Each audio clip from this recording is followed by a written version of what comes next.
Fíjense que es algo emocionante, mis queridos hermanos, saber que ese libro que usted tiene en sus manos, algunos lo tienen digital, ¿no? Pero total, la palabra fue dicha por Dios.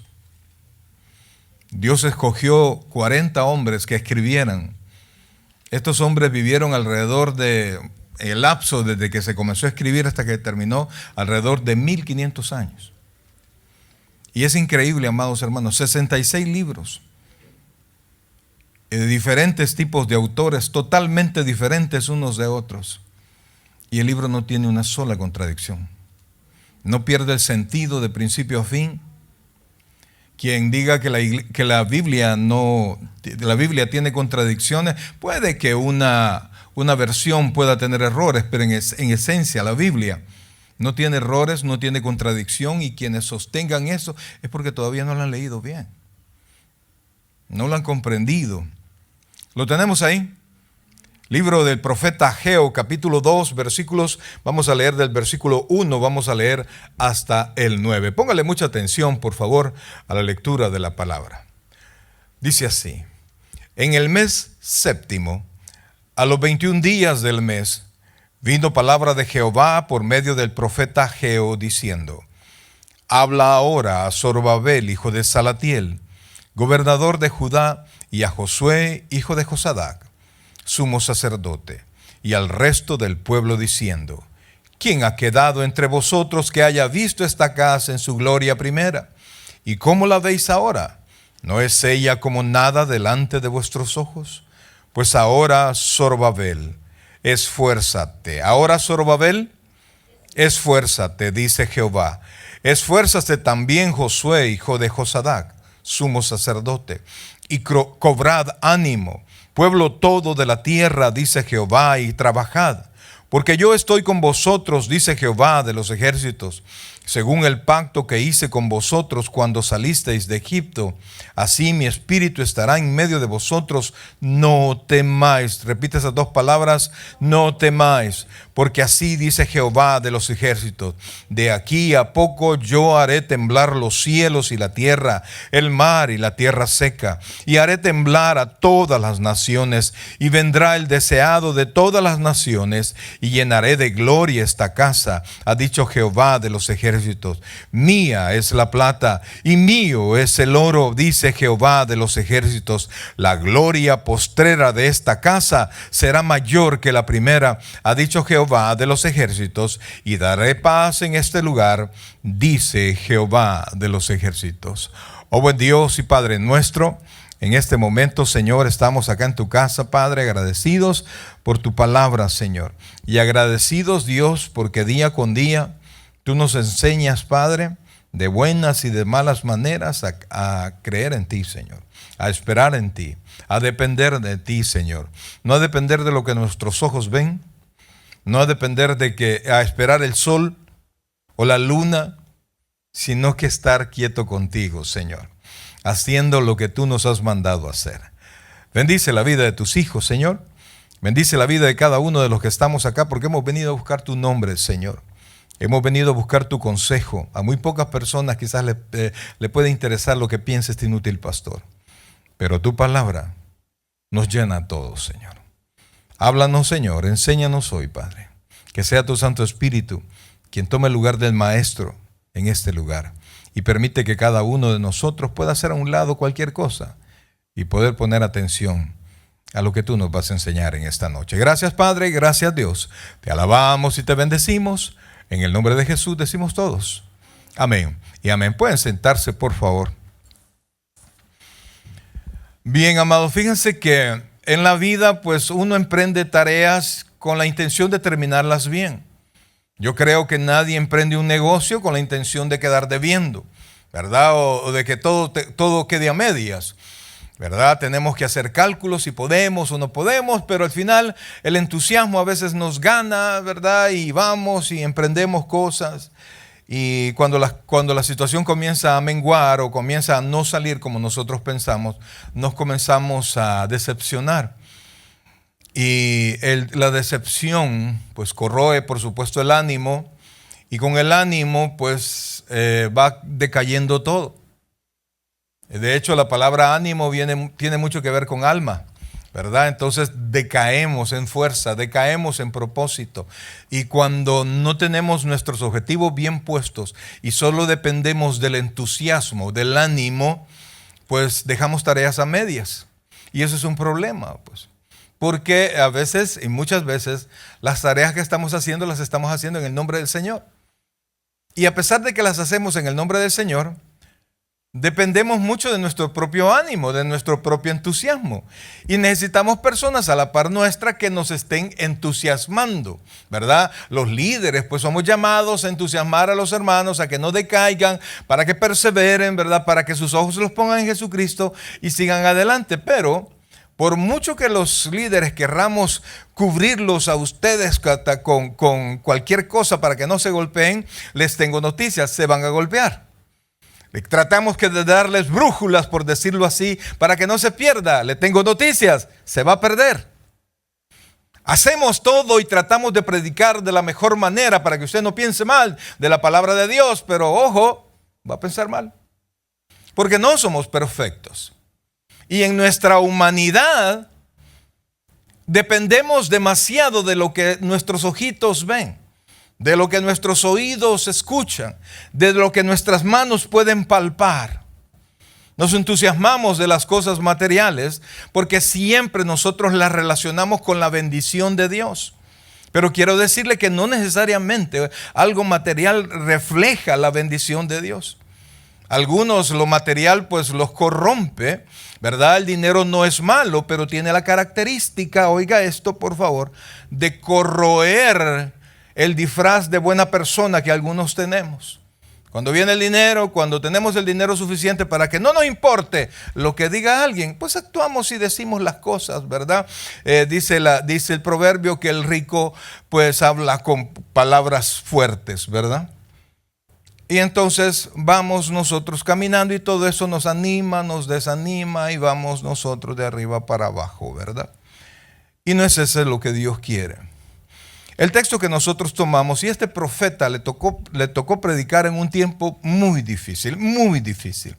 Ya les he hablado de la separación que hubo en Israel, de las 12 tribus, que 10 se apartaron del hijo de Salomón y de Roboam, y 2 se quedaron fieles, ¿verdad? Que fue Judá y Benjamín.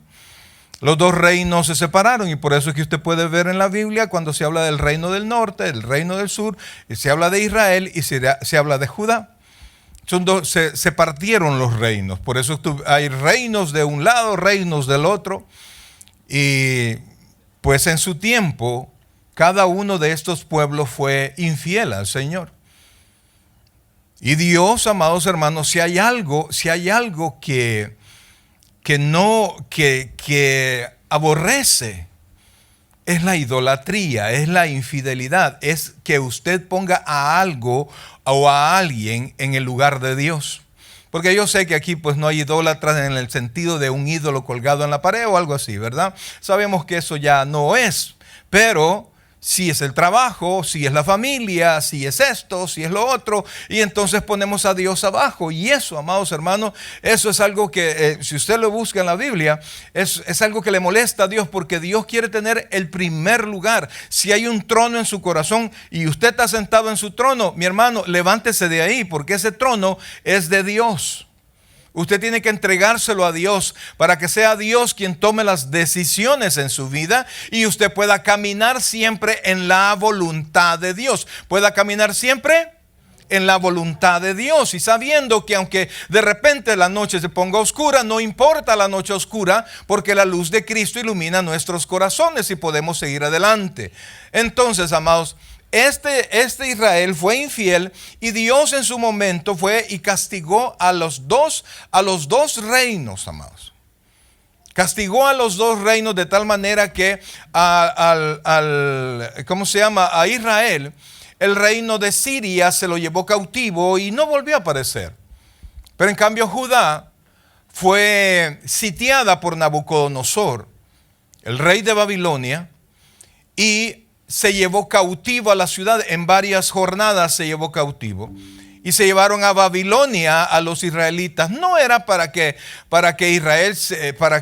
Judá o los judíos se hicieran a los reyes babilónicos, sino que principalmente para que los judíos vamos a ver si lo puedo decir, babilonizaran, se hicieran a Babilonia y vieran a sus dioses de otra manera.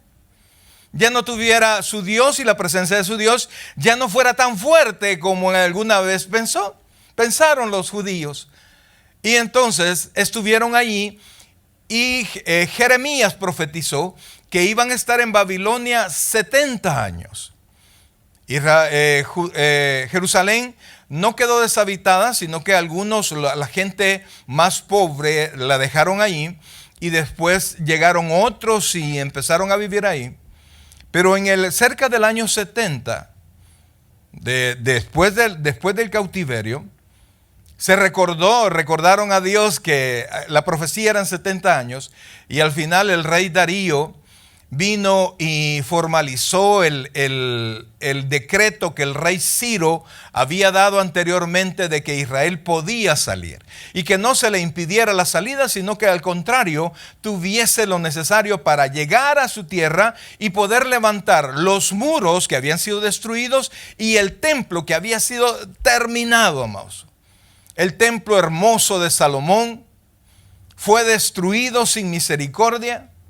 Imagínense que era un templo, un lugar que las paredes estaban revestidas de oro. Habían escudos de oro puro. Todos los utensilios, la mayoría eran de oro. El arca del pacto era más o menos una caja más o menos como de 50 centímetros cuadrados y era de madera de acacia, pero estaba revestida de oro, era algo precioso. La tapadera, el propiciatorio, era de oro macizo. El candelabro era de oro macizo. Entonces todo eso se lo llevó Nabucodonosor y toda la grandeza que Israel tenía en esas cosas desapareció. Entonces cuando volvió a salir después de los 70 años, llevaron al pueblo a Jerusalén para que reconstruyera. El pueblo llegaron animados a comenzar. Comenzaron construyendo el templo. Y todos iniciaron con entusiasmo. Sin embargo, por el estorbo de los samaritanos y muchas cosas que pasaron, los ánimos se fueron bajando, ¿verdad? Todo comienza con entusiasmo, pero de repente las cosas comienzan a salir mal, las cosas comienzan a dificultarse en su realización y el ánimo comienza a bajar. Y si no hay algo que esté empujando, ¿verdad? Si no estamos totalmente convencidos de lo que queremos hacer, cuando nuestro ánimo decaen también nuestras fuerzas y nuestro propósito queda terminado. Pues entonces le pasó lo mismo a los judíos y se detuvo la obra durante 14 años. En ese tiempo los judíos prosperaron, levantaron sus casas, pues es que era bien conveniente, ¿verdad? Dejemos de construir, dejemos de servir en el templo, olvidémonos del servicio al templo y comencemos a construir nuestro propio negocio. Y se comenzaron a levantar casas hermosas, pero el templo estaba tirado. Las murallas estaban destruidas. Y entonces Dios comenzó a reclamarle a través del pueblo de Ageo, del profeta Ageo. Y resulta que Ageo vino y habló. Y al principio habla exhortándose a que volvieran a las labores. Es tiempo de que tú tengas tu casa artesonada, o sea, bonita, tu casa bonita. Y este templo está tirado. Meditad bien en vuestros caminos, decía el profeta. Pero en esta porción, el pueblo con la primera profecía de Ageo se animó y comenzaron a recolectar y comenzaron a preparar la construcción. Y entonces cuando pusieron los cimientos del templo, póngame atención a esto porque la nostalgia es un problema. ¿Cuántos tenemos nostalgia de nuestro país? De las cosas que hacíamos en nuestro país. ¿Cuántos hemos regresado y hemos visto que, pues sí, aquí qué pasó? ¿Cuántos hemos vuelto a ver a nuestros amigos y qué pasó? Ya no es el mismo. Porque la nostalgia nos juega una pasada que nos engaña muchas veces. Pero entonces, cuando se puso el cimiento, Los jóvenes estaban saltando de alegría. ¿Por qué? Porque el templo de Dios iba a ser reconstruido. Sin embargo, habían personas con la edad suficiente para haber visto el templo original de Salomón y lo vieron destruido y vieron al templo que iban a construir. Vieron los materiales que tenían para la construcción del templo. Se dieron cuenta que era imposible que volvieran a tener el arca del pacto. Y se recordaban de la inauguración del templo y cómo la gloria de Jehová llegó a ese punto. Y entonces cuando estos ancianos vieron a los jóvenes reír, comenzaron ellos a llorar, a decirles que es de más, este templo no jamás será igual, no tendrá jamás la gloria del primer templo. Y los jóvenes comenzaron a menguar cuando vieron, bueno, nosotros nunca lo vimos, quizás tiene razón, no tendremos el arca del pacto, no tendremos las cosas grandiosas que tenía el anterior templo, y comenzaron a decaer. Y entonces el profeta habló. Fíjense, usualmente, oiga esto, cuando uno viene a animar a alguien, saca lo mejor, ¿verdad? Y trata de, no, mira, es que las cosas, y trata de arreglar lo que aparentemente está mal. Alguna mentirilla allí para levantarle el ánimo, ¿verdad? Sí, tiene razón, ¿verdad? Pero Dios, amados hermanos, no es mentiroso. Dios no nos esquiva de la realidad que tenemos. Dios nos confronta con la realidad para animarnos. Y muchas veces la realidad que nosotros vemos no es la que quisiéramos ver. Mire, por eso es que usted ve a muchos jóvenes, ¿verdad?, que andan con los hoodies, con las chumpas y se cubren la cabeza y pasan como zombie en medio de la reunión. ¿Sabe por qué? Porque no les gusta su realidad. Y los lleva a las reuniones y ellos están como perdidos porque no quisieran estar allí. Porque no les parece lo que tienen a su alrededor. No vamos a analizar eso. Pero amados hermanos, cuando se contagia el desánimo, comienza todo a decaer. Y vino Dios y para animarlos les dijo lo siguiente. Vamos a volver a leer por partes. En el mes séptimo, a los 21 días del mes, vino palabra de Jehová por medio del profeta Ageo diciendo, oiga, mire, Ageo es de los pocos profetas que da tanta certeza. Se puede calcular el año exacto cuando Ageo profetizó. Y entonces dice, habla a Zorobabel, hijo de Salatiel, gobernador de Judá. Él era el encargado de todo. Pero no podía ser de todo absolutamente porque era necesario un sacerdote que se encargara del templo. Y entonces dice, y a Josué, hijo de Josadat, esto no es Josué, hijo de Nun, el discípulo de Moisés. Este es el sumo sacerdote, del cual en otra porción de la palabra aparece en una visión con ropas denigrantes, y Dios le dice, no es este como un tizón arrebatado del fuego, ¿verdad? Y le cambia las vestiduras y lo llena de honra. Es este profeta, es este sacerdote. Y entonces, y al resto del pueblo diciendo, o sea que Dios venía y le habló a Ageo, le habló de parte de Dios a todos. Como les digo, cualquier persona que llega a animar, pues trata de poner las cosas mejor de lo que se ven. Pero mire lo que hizo Dios. ¿Quién ha quedado entre vosotros que haya visto esta casa en su gloria primera? En otras palabras le estaba diciendo, levanten la mano los que vieron el primer templo. Y los viejitos que estaban llorando ahí, los ancianos, perdón, que estaban, porque para allá voy, bro, así es que los ancianos, ¿verdad? Digan.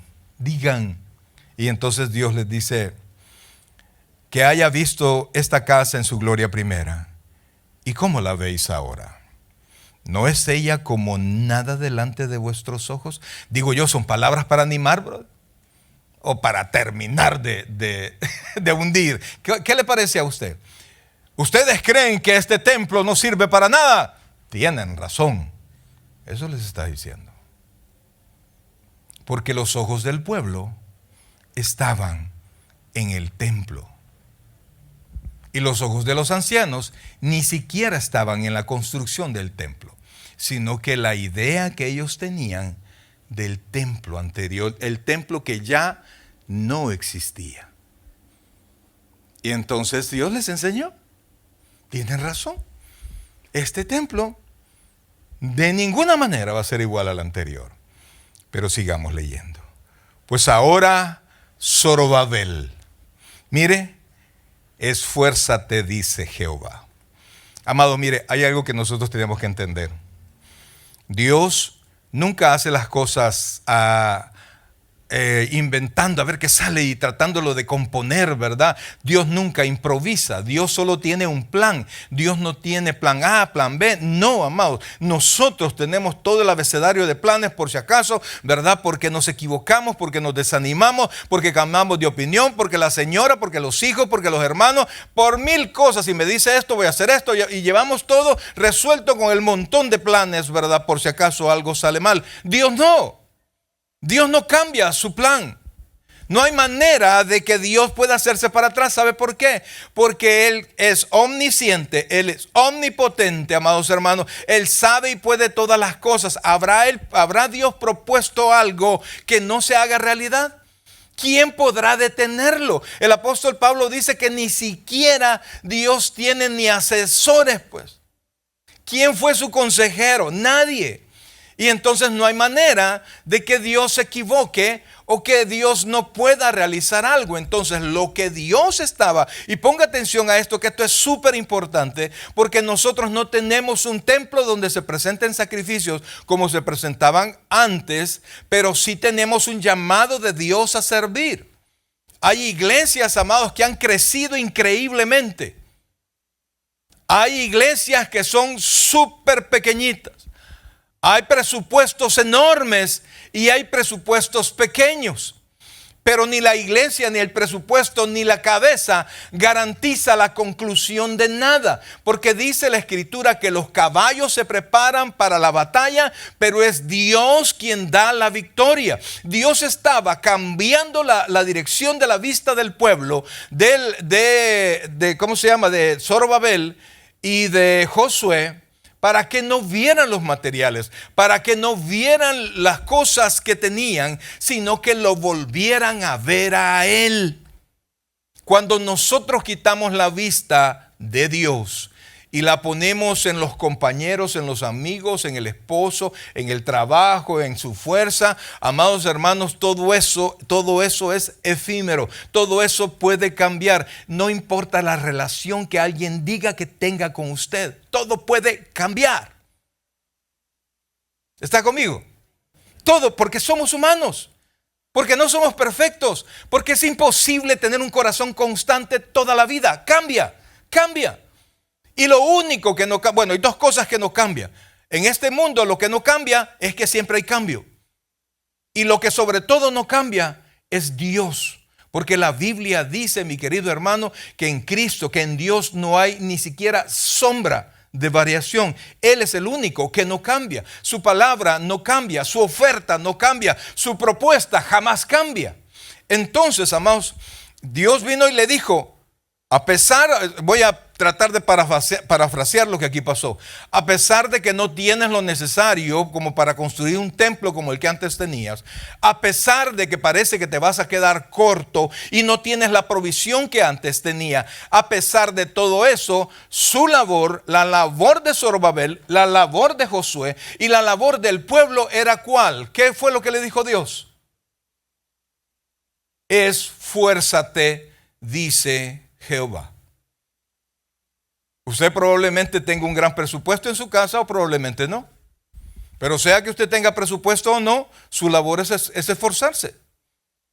Porque Dios ha dicho que está con nosotros. Dios nos ha permitido este tiempo, esta etapa. Y todo lo que nosotros hacemos abona, amados, no solamente a este lugar, abona al reino. ¿Está conmigo? Abona al reino. Se sale a ganar almas, probablemente ninguna alma de esas venga para acá, pero en algún momento alguien va a despertar y va a buscar de Dios. Abonamos por allá. pero el que lleva la cuenta es Dios. Y la Biblia dice que Dios no es injusto para olvidar el trabajo que nosotros hacemos. Entonces, la labor para nosotros, amados, y no perder el ánimo en las cosas que Dios nos ha mandado hacer, es saber que a pesar de riqueza o pobreza, Dios está con nosotros. Óigame, mi hermano, Dios está con nosotros. En este periodo de mi vida, mire, le voy a decir una palabra algo rara, ¿verdad? Dios me ha hecho, no le voy a decir así, Dios me ha preocupado, iba a decir otra. Me ha preocupado, Señor, y que no sé qué. Yo digo que Dios desde ahí arriba solo se reía, ¿verdad? Solo se reía. Y Dios demuestra que si Dios es por nosotros, ¿quién contra nosotros? Cuando usted pone la vista, pone sus ánimos en las cosas en las cuales usted ve y se agarra, usted probablemente en poco tiempo va a perder. Mire lo que dice el Señor. Dice, esfuérzate, dice Jehová, esfuérzate también Josué, hijo de Josadat, sumo sacerdote, y cobrar ánimo. Es decir, Dios no le estaba dando ánimo. El ánimo tenía que salir desde adentro. Dice, cobrad ánimo. Y el único lugar donde usted puede cobrar ánimo es de usted mismo, pensando en las promesas de Dios. Usted debe reaccionar. Usted debe levantarse. Usted debe creerle a Dios y caminar. Así como Pedro por un momento lo hizo. Si tú eres, manda que yo vaya. Y Pedro, ven, le dijo el Señor. ¿Y qué pasó con Pedro? Yo no sé si usted se hubiese bajado al agua en medio de la tormenta. Yo no sé. Pero Pedro se bajó, caminó por un momento, después puso sus ojos en la tormenta y comenzó a hundirse. El Señor se acercó y lo levantó, pero le digo algo, la Biblia no dice que Jesús se llevó chineado a Pedro de regreso a la barca, sino que lo levantó. ¿Y qué pasó? ¿Se regresaron cómo? Caminando, ¿sobre qué? Sobre el agua. Sobre el agua, o sea, el Señor Jesucristo lo levantó para que siguiera haciendo lo que Él le había mandado hacer. Y a muchos de nosotros, el Señor Jesucristo tiene que levantarnos y nos pega unas sacudidas. Sigue caminando, esfuérzate, no porque tienes o porque esto, no, es porque yo te mando. Y si yo te mando, nuestra labor es esforzarnos. Amados hermanos, mire, es responsabilidad nuestra hacer las cosas. Es responsabilidad nuestra. Pero la conclusión de lo que hacemos está en las manos de Dios. Entonces mi responsabilidad es una responsabilidad confiada en lo que Dios va a hacer. Que la Biblia y más adelante dice que es el dueño del oro y de la plata. Y entonces sigue diciendo, oiga esto, cobrad ánimo, pueblo todo de la tierra, dice Jehová, y trabajad. O sea, tenía que esforzarse, cobrar ánimo y trabajar. ¿Por qué? ¿Por qué, iglesia? ¿Qué dice ahí? Porque yo estoy con vosotros. ¿Por qué tenemos que esforzarnos, amados? No les creo. ¿Por qué tenemos que esforzarnos? Porque Dios está con nosotros. Dígalo, Dios está con nosotros. Y si Dios está con nosotros y nos manda a hacer algo, amados, vamos a llegar, lo vamos a hacer. Lo que haga falta, Él en su momento lo va a poner. Amados, no podemos nosotros flaquear. Y esto sirve en la iglesia y sirve en su vida personal. Porque Dios pone el querer y el hacer en el corazón de cada uno de nosotros. Lo que hay adentro en su corazón, lo que usted quisiera hacer, lo que usted quisiera realizar, quiero decirle, viene del cielo. Y Dios le va a dar lo necesario. Pero si no se levanta, Dios no lo hace. O sea, es responsabilidad de Dios que la cosa concluya bien. ¿Mi responsabilidad cuál es? 3 dijo ahí. Esforzarme, cobrar ánimo. ¿Y cuál es la otra? Trabajar. O sea que a la casa de Dios, si usted viene desanimado a trabajar, es porque usted tiene que regresarse y hablar con Dios de nuevo. Es porque tiene que ir a la palabra, tiene que leerla de nuevo.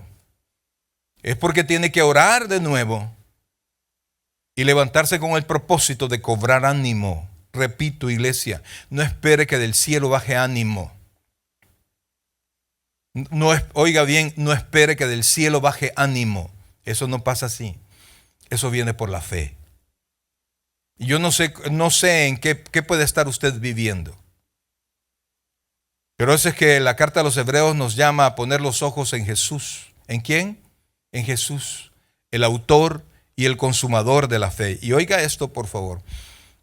Dice, porque yo estoy con vosotros, dice Jehová de los ejércitos, según el pacto que hice con vosotros cuando saliste de Egipto. Así mi espíritu estará en medio de vosotros, no temáis. Esas dos palabras, y eso se lo repito constantemente, es el mandamiento que más se repite en la Biblia. 365 veces usted encuentra en todas sus versiones la misma expresión, no temáis. Como para que usted agarre uno diario, brother. No temáis. ¿Y por qué no voy a temer? Porque yo soy abusado, porque yo he preparado. No, porque Dios está con nosotros. Porque Dios cumple sus promesas. Y luego dice, amados hermanos, dice, oiga esto. Según el pacto que hice con vosotros cuando saliste de Egipto, así mi espíritu estará en medio de vosotros, no temáis. Porque así dice Jehová de los ejércitos, de aquí a poco yo haré temblar los cielos y la tierra, el mar y la tierra seca. O sea, pero para que eso sucediera, ¿qué tenía que hacer el pueblo? Trabajar. Pero es que esto es bien poquito. Eso es lo que Dios le ha dado, brother. Eso es lo que Dios nos ha dado. Pero es que esto es mucho. Trabaje, Dios le va a ayudar. Dios le va a mandar la gente. Pero es que mire, yo lo que quiero es ser médico y qué difícil es. Si Dios ha puesto en su corazón, trabaje, camine para eso. Dios ha prometido estar con nosotros en todo momento. Y dice aquí, amados hermanos, que así el trabajo de todos los creyentes en toda la historia va siendo concatenado por Dios para que un día viniera el deseado de todas las naciones. ¿Y ese quién es? Jesucristo nuestro Señor.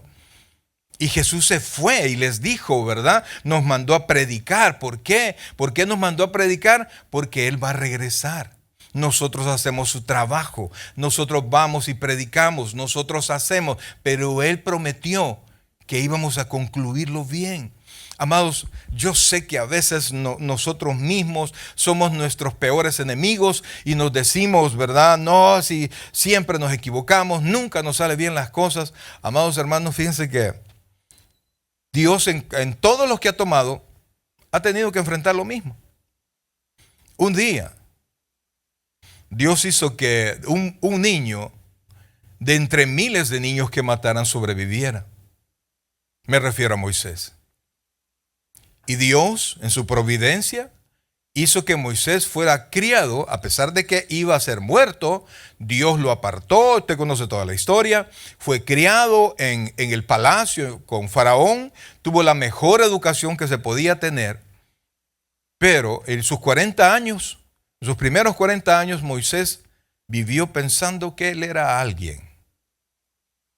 Los siguientes 40 años, Moisés se dio cuenta que no era nadie, a pesar de su educación, a pesar de su experiencia y a pesar de lo que fuera. No era nadie. Después de esos 40 años de Moisés pensando que no era nadie, Moisés andaba pastoreando las ovejas del suegro, ni siquiera sus propias ovejas, bro. Y entonces vio la zarza ardiendo, ya conoce usted la historia. Y él fue. Y Dios lo encontró y se identificó que era el Dios de Abraham, de Isaac y de Jacob. Y entonces lo llamó para una tarea específica. El mayor rescate que se ha hecho en la historia. Tú vas a ir, yo he escuchado a mi pueblo, y vas a ir y lo vas a ir a liberar. Moisés, que tenía 40 años de haber olvidado que era alguien y consideraba que no era nadie, empezó a poner todas las excusas que pudo. Y Dios cada excusa le daba una respuesta. Y de repente le dijo Dios a Moisés, y quisiera que buscara Éxodo, por favor, capítulo 4, versículos del 1 al 5. Porque, amados hermanos, la iglesia tiene que poner los ojos en el Señor. A veces estamos tan empecinados en la provisión, en hacer, en cosas materiales, estamos tan puestos en eso que olvidamos el objetivo. El objetivo, amados hermanos, es hacer la voluntad de Dios. Ese es el objetivo. No hay otro objetivo. Si nos manda a predicar, hay que ir a predicar. Nos manda a servir, hay que ir a servir. A veces nos manda a callar, hay que callarse, brother. Nos manda a perdonar, ¿qué hay que hacer? Perdonar. Vea lo que dice, por favor. Éxodo capítulo 4, versículos del 1 al 5, y dice: entonces Moisés respondió diciendo: he aquí que ellos no me creerán, ni oirán mi voz, porque dirán: no te ha aparecido Jehová. Y Jehová dijo: ¿qué es eso que tienes en tu mano? Como todo pastor de ese tiempo, que tenía en su mano una vara. Una vara que servía para las ovejas, para las cabras, para apartar serpientes probablemente, pero que Moisés consideraba que no servía para Faraón. Y entonces Dios hizo lo siguiente, y él le respondió: una vara. Él le dijo: échala a la tierra. Y él la echó en tierra, y se hizo una culebra, y Moisés huía de ella, de su propia vara. Entonces dijo Jehová a Moisés: extiende tu mano y tómala por la cola. Usted lo hubiera agarrado, ¿verdad? Y él extendió su mano y la tomó, y se volvió en su mano, y se volvió vara en su mano. Por esto creerán que se te ha aparecido Jehová, el Dios de tus padres, el Dios de Abraham, Isaac y Jacob. Si nosotros adelantáramos en el libro del Éxodo, nos daríamos cuenta, como buen salvadoreño, vea esa pinche vara, esa vara sencilla, sirvió para que cada plaga que fue derramada en Egipto llegara. En un momento la azotó al suelo y comenzaron las pulgas a salir. Tocó el mar, ¿y qué pasó? Se volvió rojo. Se volvió sangre con la misma vara. Hasta llegar el momento culminante cuando Faraón con todos sus ejércitos venía. Usted conoce la historia, no me voy a detener en contarla. Venía todos con su ejército, venía a recuperar a su pueblo, a matar a Moisés y a matar a todos los que pudiera. Y entonces Dios los llevó a un lugar. Ellos no estaban en un lugar que no conocieran. Dios los llevó a ese lugar porque Dios quería que ellos se dieran cuenta quién era quien los había rescatado y con qué los había rescatado. En ese momento, cuando Moisés se vio enfrente de la piedra, Faraón venía y el mar, Moisés, yo digo que se desesperó. ¿Por qué? Comenzó a orar. Y en ese momento Dios le dijo: ¿por qué oras a mí? Extiende, ¿el qué? Tu vara. Y extendió la vara sobre el mar. Y usted sabe que algo formidable pasó. El mar se abrió con una vara, brother. Cuando nosotros consideramos solamente las cosas que tenemos, consideramos nuestra capacidad, consideramos, no sé, nos consideramos muy poco y no valoramos al Señor, nuestros ánimos decaen. Nuestros ánimos nos pasa como le pasó al pueblo cuando pretendía construir el templo. Sus ánimos se fueron para abajo. Mire usted, y no porque está viendo al niño, mire usted dónde dirige sus ojos. Ponga sus ojos en Dios. La única manera de poner mis ojos en Dios no es estar viendo el cielo, es poner mis ojos en la palabra. Por más que usted quiera abrir los ojos, no va a ver nada. Peor en estos días, bueno, hoy estuvo un día hermoso, soleado, pero otros días ha estado nublado, no va a ver nada.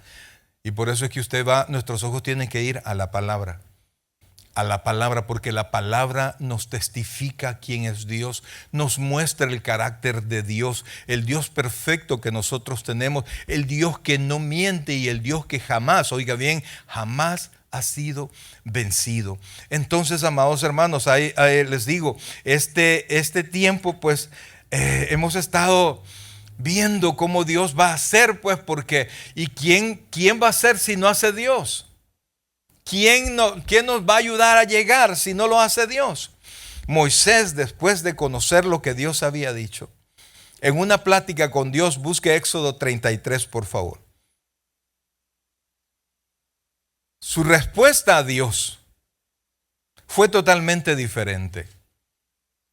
Todavía antes que pasara lo de la vara, Dios le había dicho, no, Señor, manda al que es.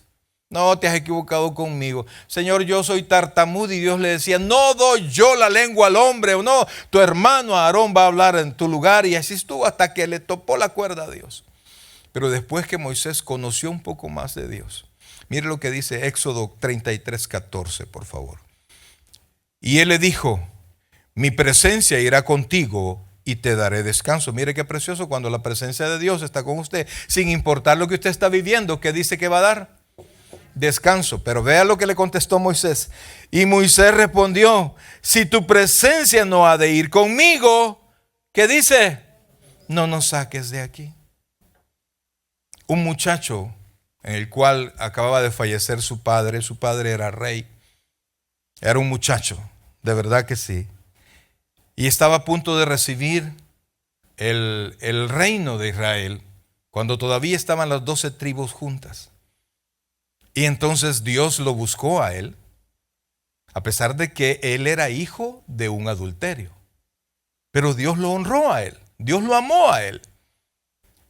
Y entonces cuando ya era rey, Dios se le apareció en sueños. Imagínense qué oferta, brother. Yo no sé qué contestaría. Si no tuviera el episodio yo no sé qué diría. Imagínense que de repente Dios se presente con usted, aunque sea en sueño, brother, y le dijera, ¿qué quieres que te dé? Y te lo daré. ¿Qué contestará usted? Más cuando estamos aquellos días de aflicción, ¿verdad? Que a ver si llegamos al 15 o al 30, no sé. Capaz de diremos una locura, ay Señor, dame lo que me falta para pagar la renta.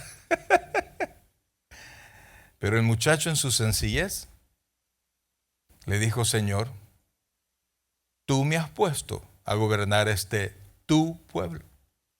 Yo soy tu siervo y soy joven. Y le pidió, dame discernimiento para saber guiar a tu pueblo. Nunca dijo, este pueblo, mi pueblo. No, tu pueblo, tu siervo. Y entonces Dios le encantó tanto que no pidió nada para él, sino para hacer la obra de Dios, a pesar de que Salomón era un jovencito. Dios le contestó y le dijo, te voy a dar sabiduría. Y oiga esto, por favor, porque sabiduría cual nunca nadie ha tenido y nadie tendrá. Yo no sé qué habrá sido platicar con Salomón. Si de repente platicamos con personas que uno sabe que son súper inteligentes, creativos y qué sé yo, son personas especiales, y uno habla y se queda callado para ver si se le pega algo, pero en cambio este muchacho se le prometió, amados, lo que nunca pidió para hacer la obra que él pensaba que no podía hacer, pero con la presencia de Dios iba a tener toda la capacidad para hacerlo, y Dios le dio sabiduría. Pero Dios se encantó tanto de su respuesta que le dijo, pero porque no has pedido nada para ti, te voy a dar todo. Le dio el período de Israel, que cuanto más rico ha sido Israel. Son esas entre David y Salomón, esa es la etapa de oro de Israel. Nunca fueron vencidos mientras Salomón estuvo de pie. Nunca. Ese hombre hacía negocios, qué increíble. Sin embargo, con todo y lo que Dios le había dado, porque de repente nosotros nos enamoramos de la bendición, ¿verdad? ¿Verdad que suele suceder? Mi carro, mi casa, mi trabajo, mi. Ya no es la casa que me has dado, Señor.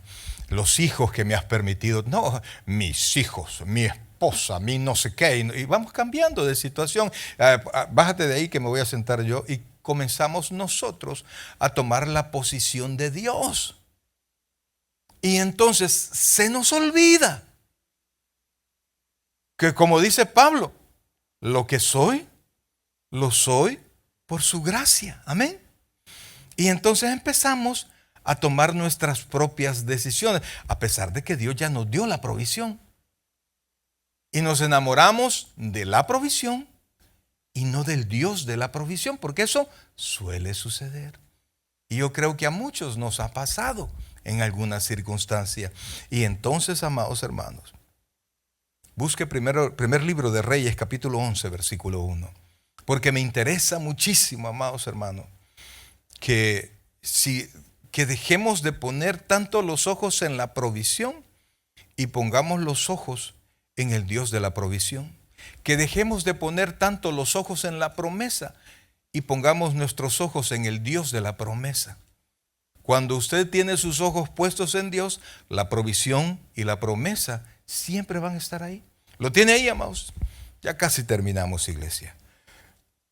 Dice, pero el rey Salomón amó además la hija de Faraón, a muchas mujeres extranjeras, a las de Moab, a las de Amón, a las de Edom, a las de Sidón y a las Eteas, gente de las cuales Jehová había dicho a los hijos de Israel, no os llegaréis a ella, ni ellas se llegarán a vosotros, porque ciertamente, oiga esto, harán inclinar vuestros corazones a tus dioses. A estas pues se juntó Salomón, ¿con qué? Con amor. El hombre más sabio, brother. Y si el hombre más sabio cayó, ¿qué cree que va a pasar con usted si sigue jugando con fuego, brother? ¿Ah? Digo, paréntesis, ¿verdad? Y entonces dice, y tuvo, oiga, esto es ridículo, brother, esto es ridículo. Si un hombre con tres frentes se hace loco. 3 frentes quiere decir 3 suegras, 3 suegros, 3 lugares donde proveer. El chequecito hay que hacerlo pedazos, pues. Oiga esto. Pero como tenía la provisión y la sabiduría, dije, y tuvo 700 mujeres reinas y 300 concubinas. ¿Sabía usted que la palabra concubina quiere decir pechos? Literal.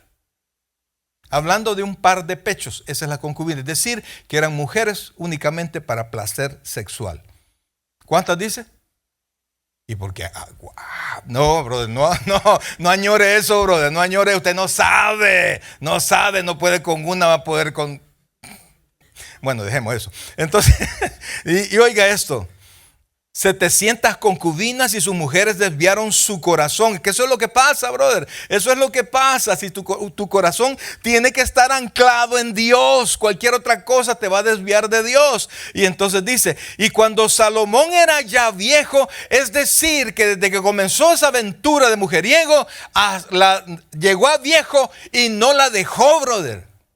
El hombre más sabio, ni la sabiduría sirve de nada si te alejas de Dios.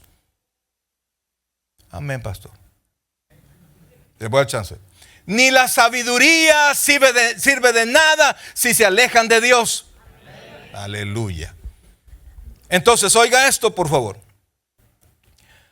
Y cuando Salomón era ya viejo, sus mujeres inclinaron su corazón tras dioses ajenos, lo que se supone que no podía pasar. Escuchó la voz de Dios, fue bendecido por Dios. De un día para otro amaneció con una sabiduría que increíble. Y su corazón no era perfecto con Jehová su Dios como el de su padre David. Porque Salomón siguió, oiga esto por favor, y es que esto es increíble, a Astoret, diosa de los sidonios, a Milcom, ídolo abominable de los amonitas, e hizo Salomón lo malo ante los ojos de Jehová, y no siguió cumplidamente a Jehová como David su padre.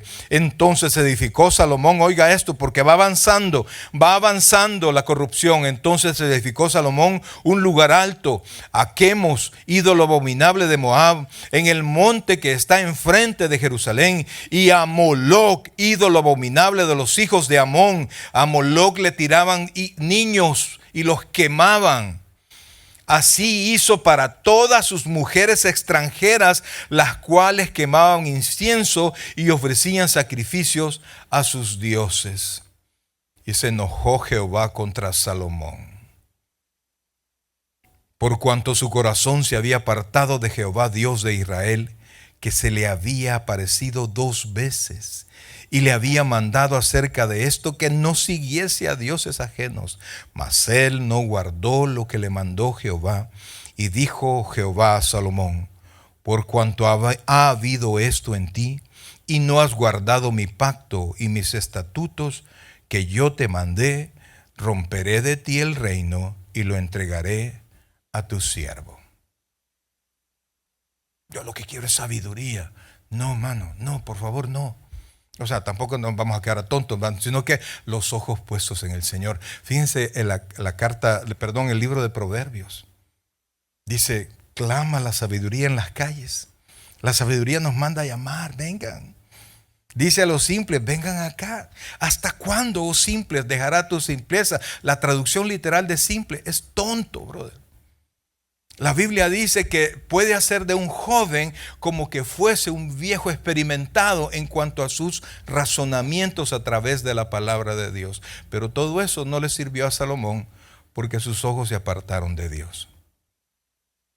Amados hermanos, de la misma manera como Dios nos manda a confiar en Él, a pesar de la poca o mucha provisión, a pesar de los problemas o de lo que impide nuestra responsabilidad, si Dios nos manda a servir, es servir. A esforzarnos, es esforzarse. La conclusión la va a dar Dios. Óigame bien, la conclusión la va a dar Dios, y es en eso en que nosotros tenemos que tener confianza. Termino con una porción del libro de Hebreos, por favor. Hebreos capítulo 13, versículos 20 y 21. Hebreos capítulo 13, versículos 20 y 21. Amados, mire, Dios es el que hace que nosotros seamos agradables a Él. Usted se recuerda cuando Dios nos encontró, cómo estábamos cada uno de nosotros, sin excepción. No, yo no, pastor, ¿cómo no? La Biblia dice que estábamos como muertos en delitos y pecados. Todos éramos muertos espirituales cuando Dios nos dio vida. Entonces, a partir de la vida que Él nos da, de la vida espiritual, de ese nuevo nacimiento, a partir de allí, nuestro corazón puede pensar en Dios y puede pensar en agradarle a Dios. Cuando yo pienso en agradarle a Dios, digo: ¿y cómo voy a ser yo si me equivoco a cada rato? Tuve una mi reunión donde me hicieron sentir el peor pastor de toda la historia. Y me voy con la cola entre las patas. Y me voy a la palabra. A recordar que Dios dice: he aquí, yo estoy con vosotros hasta el fin. Mire lo que dice Hebreos, por favor. Capítulo 13, versículo 20. Y el Dios de paz, oiga esto, y el Dios de paz, que resucitó de los muertos a nuestro Señor Jesucristo, oiga esto, el Dios que para unos va a ser juez, ¿sí? Para uno va a ser juez. El que no conozca a Dios a través de Cristo va a ver a Dios, pero lo va a ver como juez. El que conoce a Dios a través de Jesucristo va a ver no a un juez, va a encontrarse con su Padre. Y ese Padre es el Dios de paz. Y mire lo que dice, por favor. Y el Dios de paz, que resucitó de los muertos a nuestro Señor Jesucristo, el gran pastor de las ovejas, por la sangre del pacto eterno. Oiga esto, Él está hablando de Dios, de Dios, de Dios. Versículo 21. Os haga, mire esa palabra, aptos. Aptos. En toda obra buena, para que hagáis su voluntad.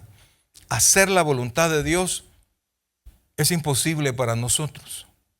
Somos imperfectos. La Biblia dice que su palabra es perfecta, ¿sí? Es perfecta. Es buena, que es agradable. Y a veces a nosotros la palabra de Dios nos cae pesada. ¿Y cómo puedo tomarla? ¿Cómo puedo hacerla? Aquí nos dice cómo. Es el Dios de paz que nos va a hacer aptos. Él nos va a hacer aptos a nosotros para que nosotros podamos hacer su voluntad. Solo no puede, brother. Rompa lazos con Dios, crea que, y entienda, romper lazos con Dios no quiere decir que ya no viene a la iglesia. No. es que usted y Dios te tienen que mandar mensajitos. Porque ya no ora, ya no lee la Biblia, brother. Cuando viene a congregarse, usted está aquí sentado, está presente en el cuerpo con la mente ausente, ¿sí? Se nota, brother. Yo podría señalar, mire, él está en el culto, él no. El otro está en el teléfono. De aquí se ve todo. Y mire, hay gente que ha aprendido que se queda viendo, ¿va? Como que está concentrado y queda y de repente hasta se ve como que hace discos, ¿verdad? Pero no, está en su onda, bro, está en su onda, no está aquí. Y pierde su tiempo. Cuando se viene a sentar aquí pensando en otra cosa, pierde su tiempo, pierde el sentido e irrespeta a Dios. Entonces, dice, oiga esto, os haga aptos en toda buena obra. Oiga esto, Él nos hace aptos en toda buena obra para que hagamos, ¿qué dice ahí? Su voluntad. Y esto es increíble. Haciendo Él en vosotros lo que es agradable delante de Él. ¿Cuántos se han comprado un regalo para que su hijo se lo devuelva? Yo lo he hecho cuando estaba chiquito. Y se lo daba a mi esposa, mira, dáselo a los niños para que me lo... Era para que los niños se sintieran bien, pues. Y los niños, papá, aquí te venimos y te trajimos este. Ay, gracias. Y cuando lo abría, wow, yo solo lo había comprado, pues, ¿verdad? Pero es que para que vayan aprendiendo, no hay que cuando ya lo puedan hacer, lo compren ellos. Pero aquí, Dios hace un regalo en nosotros para Él. Ponga atención a lo que aquí dice, por versículo 21. Después que nos ha hecho aptos, dice, versículo 21, os haga aptos en toda obra buena, para que hagáis su voluntad. ¿Y de qué manera? Haciendo Él en vosotros lo que es agradable delante de Él por Jesucristo, al cual sea la gloria por los siglos de los siglos. Amén. Mira, iglesia, hay cosas que a nosotros se nos van a ver, pero imposibles. ¿Cómo voy a lograr eso? ¿Cómo yo puedo alcanzar eso? Brother, si Dios ha puesto eso en su corazón, camine, por favor. Y si es hasta que usted camine, así como cuando Josué con los sacerdotes iban a cruzar el río Jordán, ¿se acuerda? El río estaba ahí. Y cuando los sacerdotes caminaron, no me va a caer, y pusieron el pie en el agua, cuando pusieron el pie en el agua, el río se abrió. Yo no sé cómo está usted, yo no sé cuáles son sus propósitos personales, sus propósitos como hijo de Dios, yo no sé. Algunos dirán, no, pero es que pastor, a mí no me queda tiempo. Decía un pastor que Dios permitió que las redes sociales existieran para que nos diéramos cuenta que dejar de orar, de leer la Biblia y de congregarse no es cuestión de tiempo. ¿Cuánto tiempo le dedica usted a sus redes sociales? Imagínese que usted le dedicara la 10ª parte de ese tiempo a estar de rodillas con el Señor. Y agarrar otro 10º para hacer la voluntad de Dios. Su vida fuera diferente, iglesia. Porque si Dios le permite, si usted le permite a Dios hacerlo apto, usted va a hacer la voluntad de Dios donde sea que se encuentre. Aunque sea difícil o sea fácil. Cuando Dios está con nosotros, vamos a pasar, igual que Israel, vamos a pasar al otro lado. Y después vamos a recordarnos lo que nos costó y cómo nos ayudó Dios. Mire, hermano, ese es un recuerdo precioso. Solo piense lo último que hizo que le costó un mundo. Dios estuvo con usted. Y si lo estuvo antes, seguirá estando. Él lo prometió. He aquí, yo estaré con vosotros todos los días. ¿Hasta cuándo? ¿Hasta cuándo, iglesia? ¿Y ya llegó el fin? No. ¿Quiere decir que Él está aquí con nosotros? Amén. Vamos a orar. Vamos a darle gracias al Señor, porque sin importar lo que pase, sin importar las circunstancias, los momentos débiles, los momentos de bendición, de prosperidad, sabemos que es Dios quien controla todas las cosas, iglesia. El predicador ha terminado su mensaje. Le invitamos que reciba a Jesucristo como su Señor y Salvador personal Invóquelo de la siguiente manera: Señor Jesús, yo te recibo hoy como mi único y suficiente Salvador personal. Creo que eres Dios, que moriste en la cruz por mis pecados y que resucitaste al tercer día. Me arrepiento, soy pecador, perdóname, Señor. Salva mi alma hoy, para cuando yo muera pueda estar en tu presencia por siempre. En Cristo Jesús, mi Salvador. Amén. Bienvenido a la familia del Señor. Le invitamos, se congregue con nosotros en nuestra iglesia, Tabernáculo Bíblico Bautista Amigos de Israel, Richmond, California, ubicada en 2685 calle número 20, San Pablo, California, 94806. En nuestros servicios presenciales, los días domingo a las 6 de la tarde y viernes a las 7 de la noche. Y en nuestro estudio bíblico en línea los días miércoles a partir de las 7 p.m. a través de Facebook Live. Te invitamos, visites nuestro canal de YouTube, Tabernáculo Richmond, California. Muchas gracias por conectarte con nosotros y que el Señor te bendiga.